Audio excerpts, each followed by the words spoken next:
أن النبي صلى الله عليه وسلم يقول إن المنبت لا أرضا قطع ولا ظهرا أبقى. أما أن الإنسان في أول حياته يلقي بأمره كله ويضع كل جهده في أول حياته سيسقط لا محالة. لكن امضي حتى في طريق العبادة، حتى في طريق العبادة. وأنا على يقين مما أقول، لا تجهد نفسك من أول حياتك، وإنما الآن وازن ما بين العبادة ورضا الوالدين والدراسة. وازن ما بين العبادة، وازن بين الطاعة، وازن بين رضا الوالدين، وازن بين دراستك، واجعلها مقدمة. لن تنال ما تريد إن لم تظهر همة وعزيمة في عطاياك وفي وصولك إلى ما تريد. ثم إن كان من وصية إيمانية فإننا نقول مرارا وما زلنا نقول إن الله عز وجل أكرم وأجل من أن يخذل في النهار عبدا قام بين يديه في الليل. إن الله أجل وأكرم من أن يخذل في النهار عبدا قام بين يديه في الليل. فأعظم الوصايا أن يكون لك حظ من صلاة الليل. أدنى الكمال 3 ركعات، تعود أنها جزء من حياتك، تشعر بنقص كبير في نفسك لو أصبحت ولم تصلها. أدنى الكمال 3 ركعات، هذه اجعلها جزءا من حياتك في كل ليلة، يغفر الله لك بها ما قد كان في ذلك اليوم الذي خلا، وتستقبل بها يوما جديدا فتكون في حفظ من الله وعون وتوفيق.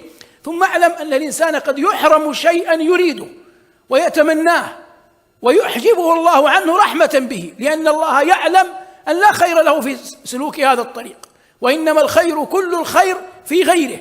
فأنت اجعل رضاك بقدر ربك، استخر الله، شاور خلقه العقلاء من خلقه وتوكل عليه تبارك اسمه وجل ثناؤه، واعلم أن الله لن يخيبك. ربنا عز وجل يقول: فخرج على قومه، يقصد قارون، في زينته أي في كامل زينته. قال الذين يريدون الحياة الدنيا يا ليت لنا مثل ما أوتي قارون. الآن يدعون ربهم: يا ليت لنا مثل ما أوتي قارون إنه لذو حظ عظيم.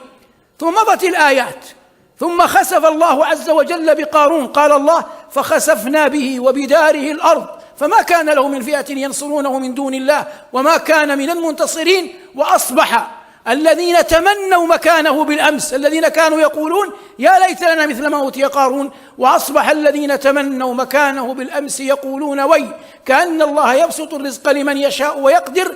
ثم قالوا لولا أن من الله علينا لخسف بنا. بما من الله عليهم؟ الآن الله لم يعطيهم سؤلهم، من الله عليهم أنه لم يستجب دعاءهم. لو استجاب الله دعاءهم لخسف بهم كما خسف بمن؟ بقارون، لكن الله نجاهم. فقالوا يثنون على ربهم لولا أن من الله علينا لخسف بنا. فالإنسان أحيانا يطلب شيئا يظن أن فلاحه فيه، والفلاح كله في أن يغيب عنه. ولذلك هذا من أعظم ما يجنيه المرء من التوكل، أنت لا تدري أين الخير.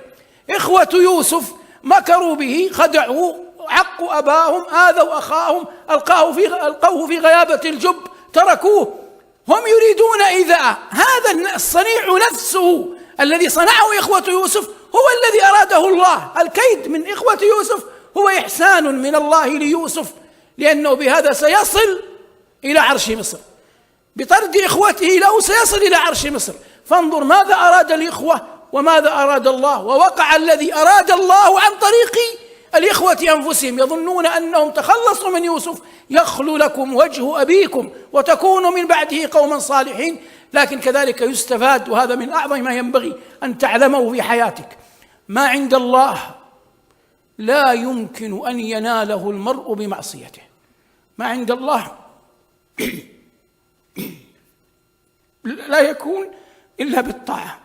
لا يمكن أن يعطي الله أحدا شيئا يبتغيه مما أخبر الله أنه فضل محض يتعلق به شيء ديني محض، كقول إبراهيم: إني جاعلك للناس إماما.